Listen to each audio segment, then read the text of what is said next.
Hello there, and welcome to our Shield of the Sun video. In this video entitled For the Book of Revelation, we're going to go into chapter 17. And in that chapter, we are going to finish from where we left off in our last video. So we are now at verse 5, and from where we left off, what we read was, "And upon her forehead was a name written, Mystery Babylon, the Great, the mother of harlots and abominations of the earth." So, as established before, that's about a supernatural entity noted as the devil living on earth. So, the devil on earth, who is the Antichrist on earth in the form of a male but is a feminine devil being, is then called Mystery Babylon. So, that's to say there's a mystery to this person. And that mystery bases within the supernatural and the prophecy, for which comes from God. And Babylon, Mystery Babylon the Great, the mother of harlots and abominations of the earth. So this is actually the name of the empire. The name of the empire is Babylon the Great, and their leader is called the mother of harlotries and abominations of the earth. And the mystery is wrapped within the supernatural, the prophecy of God.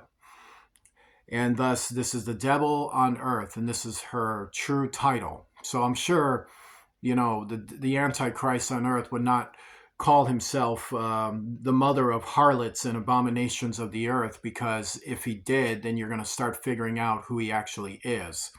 So of course, he doesn't want people to pin it together that, he is not what he says he is. But the people don't care. They really don't. They'll just take whatever he says, meaning the mark of the beast and those who worship his image. Where the rest of us, in the future, humanity in that time frame, centuries ahead of us, knows the reality of what the Antichrist in that empire is. "And I saw the woman drunken with the blood of the saints." So that's the devil. "And with the blood of the martyrs of Jesus. And when I saw her, I wondered with great admiration." So what is the Apostle John doing? He cannot fathom the fact that such a civilization with such advancements in technological implementation can be so diluted and yet so willing and feel so good and so happy and blessed at the death of God's children, and which would kill the works that they would do for the Lord. That he couldn't believe that people can admire that or be in there. So look at what he's saying. "I wondered with great admiration." So that's to say that what he sees perceivably is something that is a blessing and good, but he can't help but to understand, how is this power working against Christians? And how is that killing people? So in the admiration of what he sees the potential of what could be there. But this is the avenue that's happening. So he's thinking, so is the Antichrist killing Christians and killing this? He's drunken with the blood of the martyrs. Like, could this have something to do with the wrath of God? Could this be something about it? Because he is feeling the wrath of God when he sees it, but he's seeing something that's baffling him. So great admiration is to say an admiration to the power, but it's supernatural, and thus it is something that deflects his understanding. "And the angel said unto me, Wherefore didst thou marvel?" That's confirming what I'm just saying. "I will tell thee the mystery of the woman and of the beast that carrieth her, which hath the 7 heads and 10 horns." So John he doesn't need the explanation. He's being given the message. So what's really happening is that he's a witness to things that are going beyond his head. It's going beyond his understanding. So he's marveling at it because it's like, whoa, and how is the devil having this much power on the earth? So now he's about to be told what this mystery is about.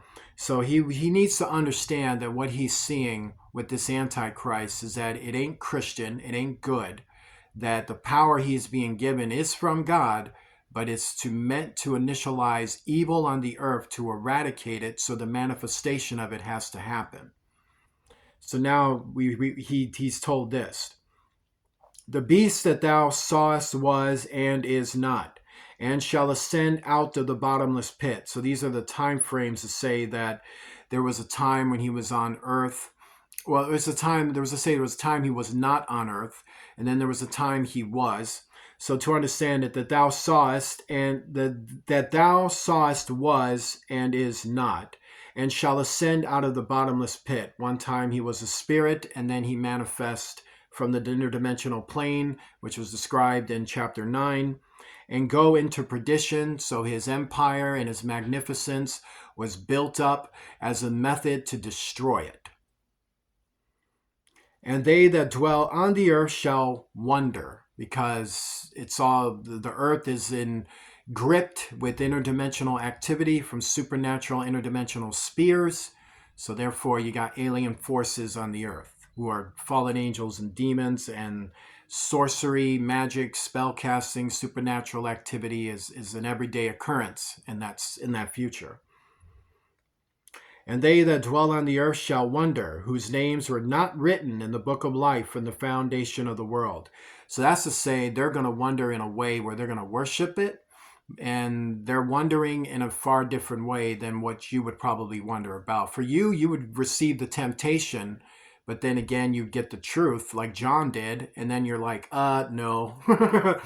And then, but for them, when they get the truth, they're like, well, I don't care. That looks cool. Because their names are not written in heaven. And when they behold the beast that was and is not and yet is. So these Satanists worshiped the Antichrist when he was a spirit operating behind the interdimensional spheres of the space-time continuum. And then now they're going to worship him in the future directly. So these Satanists are that committed. They're just that sick. And here is the mind which hath wisdom. The 7 heads are 7 mountains on which the woman sitteth. And there are 7 kings. 5 are fallen, and 1 is, and the other is not yet come. And when he cometh, he must continue a short space. So a lot of this activity is also described in Daniel too. So it does talk about the fact that there are political happenstances of events pertaining to the Antichrist future. So Antichrist politics and Antichrist leaders, those kings of the earth, those abominations, those Nephilim hybrids, and those jerks. So to understand it, you have leaders that rise and fall, that all bring different types of periods and events into his kingdom. And the beast that was and is not, even he is the 8th, and is of the 7, and goeth into perdition. So it talks about the rise of leaders in that world. They were all in cahoots with each other. They probably had wars with each other, or intrigues and all manner of things with each other. But the truth of the matter is, everything they were doing was orchestrated in order to fulfill this prophecy for this Antichrist to annihilate all evil forces until he himself is annihilated. So he's an annihilator of his own, and he is a killer of Christians and things of this sort, for which is why he's such an evil person. But he also kills his own too. He sacrifices his own, he kills his own. There's nothing good about him. Like he treats his followers like crap, and then kills indiscriminately. So this is what he does. And the 10 horns which thou sawest are 10 kings which have received no kingdom as yet, but receive power as kings 1 hour with the beast. So this is going all the way down, and like these events start happening, and then the further and further you get closer to the final day, the more and more the world is consolidated into his hands, and then he just has the reign of power in the world. Soon he just takes the whole world, because the world is about to be destroyed, so you may as well have it.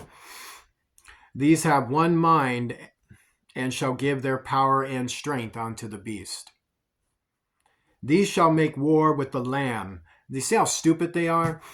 And the Lamb shall overcome them. For he, of course he is. He's God. For he is Lord of Lords, for he is Lord of Lords and King of Kings. And they that are with him are called and chosen and faithful. So you're called, that's to say, he already knew you were meant for heaven. So if you're a soul meant for heaven, what does that mean? You're called before you even get here. Chosen, because you're here. Faithful, because you got to learn the way of God. And he saith unto me, the waters which thou sawest where the horse sitteth are peoples and multitudes and nations and tongues. So what you had in the very far future was that all kinds of people worshiped the Antichrist. They came from different nations. They came from different cultures. They had different languages. They had different appearances. And then, of course, they went worshiping him. So that tells you something, doesn't it, about Satanism, that Satanism corrupts everybody and wants to get everybody on board in hating God. In fact, I'll tell you a little thing about Satanists. They usually are very prejudiced and discriminate. Like when it comes to satanic covens, they're very divided. And they are racially motivated, discriminately motivated. I mean, if more hate, the better, But when it comes to God, they get along in their hate fest with them. Like when you bring up God and they want to start blaspheming God, suddenly all the Satanists want to hold hands and sing "We Are the World." Like if you talk about the hatred of God and the hatred of Christians, all these Satanists that are prejudiced against each other will hold hands and sing "We Are the World." Because that's how much they hate God and the Christians, that they're willing to unify when it comes to killing them. But then when they're done with that, they're back to eating and killing each other. And the 10 horns which thou sawest upon the beast, these shall hate the whore, and shall make her desolate and naked, and shall eat her flesh and burn her with fire. So there are other leaders in the world who do not like the Antichrist or his city, and they plan on nuking him. So what happens here is that they have weapons in the future that are far more powerful than the weapons we have here. I mean, they got missiles, like you think of a nuke, right? Well, they got missiles that can do other stuff too, like incinerate an entire city and make it uninhabitable and do that. I mean, we got that too, but they got one that works quicker, like it's even brighter, like it's even stronger than a nuke. And it'll do the job. And so to understand that there are weapons of mass destruction on both ends, and they have been used in the future on each other. And that has nothing to do with World War III. It's about the wars of the Antichrist centuries ahead, where they do a bunch of stuff to each other. And so one of the things the Antichrist starts to get is that the rise of mankind's governments for mankind and for God, well, for God and mankind, start to rise up. And they start to get reins and protection over what's left of the population so that they can be preserved from the onslaught that's being worked against Christians by the Antichrist. So eventually, they're going to blow a city up. So then that's what they do. They end up decimating him and leaving his city into ashes before God has to come to sweep this crap up and the release of the hordes, and when that correlates. So the Antichrist starts taking devastation and then starts to pray for the day that Satan is released. Of course, that's just the day for everybody to die. And that's for the Antichrist, the devil on earth, to know this is all coming to an end soon. For God hath put it in their hearts to fulfill his will and to agree and give their kingdom unto the beast until the words of God shall be fulfilled. So what happens by doing that? Well, they destroy themselves. That's what it's telling you. Because as they're motivated to fight, they're not fully committed to God. So remember, it's 10 horns which thou sawest upon the beast, these shall hate the horse. So what happened? Well, mankind who were fighting him get some help. The Antichrist, some 10 of them betray his trust. And then they say, hey, we have a weapon you can use on him. No kidding. And when that goes down, then he is crippled in one end, but then he takes over what's left from what survives. They kill themselves by damaging him. And the woman which thou sawest is that great city which reigneth over the kings of the earth. So now it's giving you this understanding that when the devil takes this damage, but yet takes the fields of terror that have been produced from the battle of honor and the field of honor that came before it, well, this is just the way his world is. It's like, well, now I'm sitting here with this burnt up city, with these burnt up lands, these people who are martyred for God before me. Yeah, what a great world this is. Look at how crappy this place is. This is the culmination of his power. This is for you to reflect. This is how a world of Satan looks like. That if Satan gets his way, and will one day in the centuries ahead, to have an actual government on earth where he's in full control of it, this is what it becomes. Not paradisical, not utopia, not we've saved ourselves, this crap. Just devastation, war, and bloodshed. And the devil on the throne until it's over. And after these things I saw another angel come down from heaven, having great power, and the earth was lighted with his glory. So now it's going to give you more details about that city that gets decimated. So there's a city that gets decimated. It was a capital city of the Antichrist empire, and actually it was called Babylon. And so remember, his empire is called Babylon the Great, and the capital city was called Babylon. So this Babylon is then risen up in the far future. So what's going on with Babylon, which is believed to be actually centered somewhere in the centuries ahead? It's centered in the Middle East.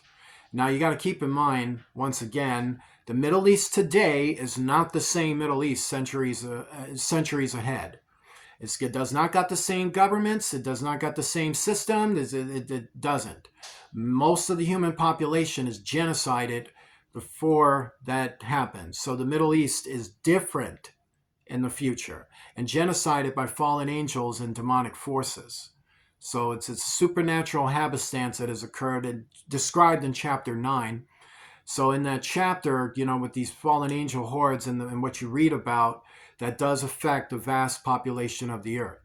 So this Babylon is standing in the Middle East as a fallen angel city ruled by a fallen angel, and demonic forces control it. And their human followers, from what we read, have come from all various nations, tongues, and multitudes, found themselves in this place, is what happened.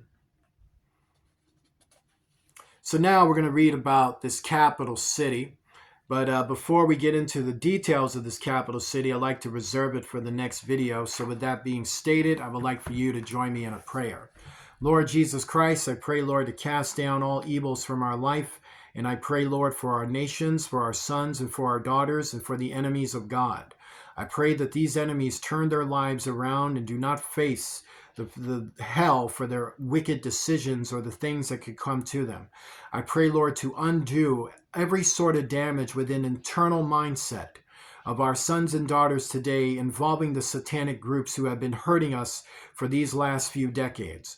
I pray, Lord God Almighty, that this spell is broken from their minds of this willingness to be rebellious before you and to kill and slaughter your sons and daughters based on whimsicalisms. I pray, Lord, that this comes to an end and all things are resolved for good on behalf of all. In Jesus Christ's name, amen. Like to donate to Shield of the Sun, please use Cash App to $ Shield of the Sun, spelled in small case letters closed together. And please do that, where you can follow the descriptions in the description box below. You'd be very blessed in your families for doing so. So please feel very, very encouraged to do so. I want to say God bless you to each and every one of you, and I will see you soon.